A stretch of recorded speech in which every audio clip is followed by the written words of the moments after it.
दौलतच्या कामगार मित्रांनो, नमस्कार।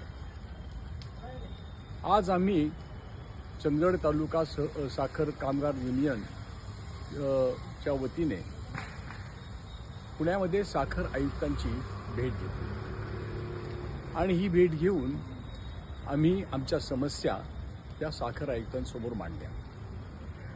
आयुक्तांनी आमच्या सर्व समस्या त्या शांतपणे ऐकून घेतल्या आणि विशेषतः ज्या वेतन कराराबद्दल मॅनेजमेंट आणि कामगार यांच्यामध्ये मतभेद आहेत त्याविषयीची त्यांना माहिती दिली आणि याविषयीचं त्यांचा जो काही अभिप्राय असेल तो अभिप्राय त्यांनी तातडीने जिल्हाधिकारी महोदयांना कळवावा अशी आम्ही त्यांना विनंती केली।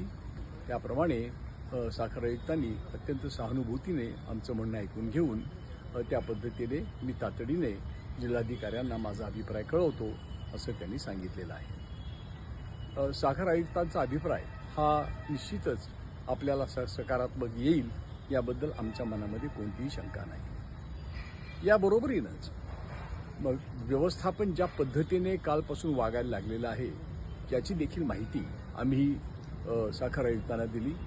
विशेषतः आज काहीही कारण नसताना त्यांनी कारखाना बंद केला, कारखान्याचं गेट बंद केलं आणि सर्व कामगारांना त्यांनी बाहेर ठेवलं, सर्व कर्मचाऱ्यांनाही त्यांनी बाहेर जायला सांगितलं आणि आज त्यांनी कारखाना बंद केलेला आहे। ही अत्यंत बेकायदेशीर कृती आहे आणि याविषयी आम्ही कायदेशीर सल्ला आम्ही घेणार आहोत आणि कायद्यान्वये याविषयी जी होणारी कारवाई असणे करणे गरजेचे आहे ते आम्ही करणार आहोत। परंतु आमचा निर्णय आहे की जोपर्यंत जिल्हाधिकारी हा निर्णय देत नाही आणि जोपर्यंत त्या निर्णयाची अंमलबजावणी प्रशासन करत नाही तोपर्यंत कामगारांचं आंदोलन चालूच राहील, त्यामध्ये काहीही बदल होणार नाही। कामगार हे नेहमीप्रमाणे जनरल शिफ्टमध्ये काम करायला तयार आहेत, त्याप्रमाणे ते जनरल शिफ्टमध्ये काम करण्यासाठी कामगार हे कारखान्यावरती हजर राहतील।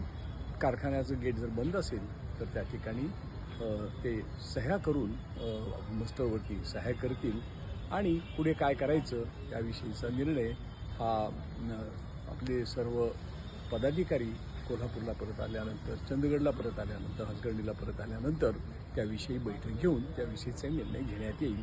तोपर्यंत सर्व कामगारांनी, शेतकऱ्यांनी, ऊसतोडणी मजुरांनी कामगारांना सहकार्य करावे अशी आपल्या सर्वांना माझी